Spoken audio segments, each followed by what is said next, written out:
Well, good morning, everybody. And for you, it is Tuesday, September 29th. But I'm recording this in advance, and hopefully Clint has got this linked to the Facebook page. This is coming from my YouTube channel, and hopefully he's linked it properly, and everybody's able to see and receive this message today. We're continuing to talk on. We've been talking for the last few days about Luke's version of the Sermon on the Mount, or well, actually, it's the Sermon on the Plain in Luke, but it's really the same incident, and why Luke and Matthew are deciding to have different physical locations. I don't know why that is, but they did. Now, the place where they believe the Sermon on the Mount occurred is next to the Sea of Galilee, and Gail and I were there when we were in Israel, and there's a Catholic church erected there and a monastery. Um, it's a beautiful place, and it overlooks the sea, and it's a very picturesque place, and it would have been a wonderful place to be, I'm sure, prior to all the building up. It would have been a very lovely locale. Let's put it that. It still is a lovely locale. It very much is. So today we're going to continue on with this Jesus's preaching and teaching that was called the Sermon on the Mount. And we are in the 6th chapter, of course, and we're going to look at verses 32 to 36 is the bite we're taking off today. And hopefully we're taking this in smaller bites. I'm trying to keep these videos not quite so long for you all. So with that, let's look at chapter 6, Luke's Gospel, 32 to 36. If you love those who love you, what credit is that to you? For even sinners love those who love them. If you do good to those who do good to you, what credit is that to you? For even sinners do the same. If you lend to those from whom you hope to receive, what credit is that to you? Even sinners lend to sinners to receive as much again. But love your enemies, do good and lend, expecting nothing in return. Your reward will be great, and you will be children of the Most High, for he is kind to the ungrateful and the wicked. Be merciful, just as your Father is merciful. Um, Here we have Jesus continuing on from where we were yesterday, where he was talking about love your enemies and do good to those who hate you. Is what the very verse 27 was that we talked about for the video that was recorded for yesterday.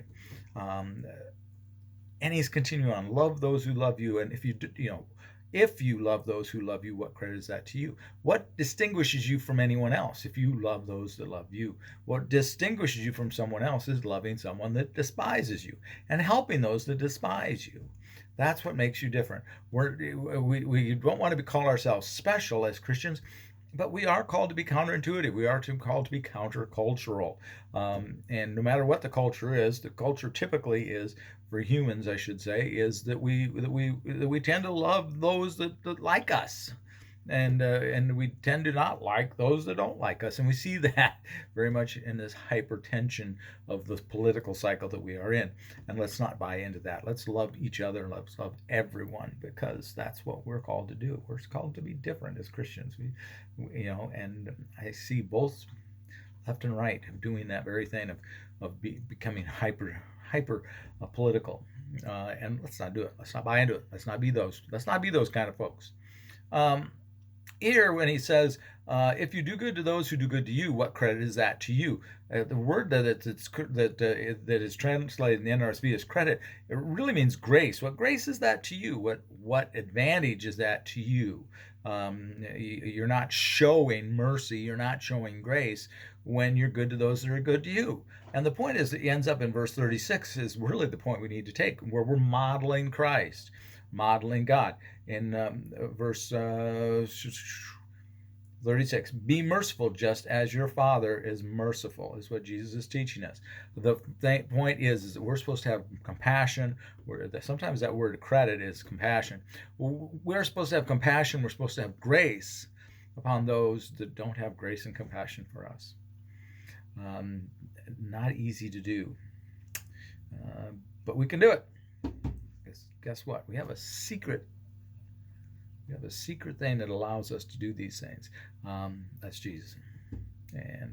But let's not keep that Jesus a secret. Let's share him with everyone. Let's talk about him. And that's our goal for today, is to talk up Jesus and to tell the whole world about how much he loves them, how much he wants He loves them so much that he loves those that are ungrateful and those that are wicked.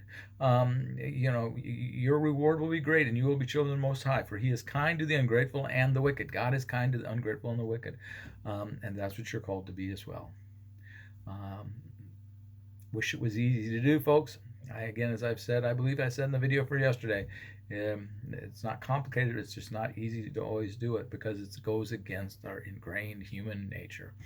And if you want to boil Jesus into a nutshell, he's telling us to rebel against what our humanness wants us to do and to be. We're supposed to be children of God, children of the Most High. All right. With that, I'm going to cut you short. I'm trying to keep these ones for while I'm gone a little shorter than when I'm home. So with that, have a very blessed day, and as always, remember, always be a blessing to someone today. And I look forward to seeing you when we get back home. Bye bye.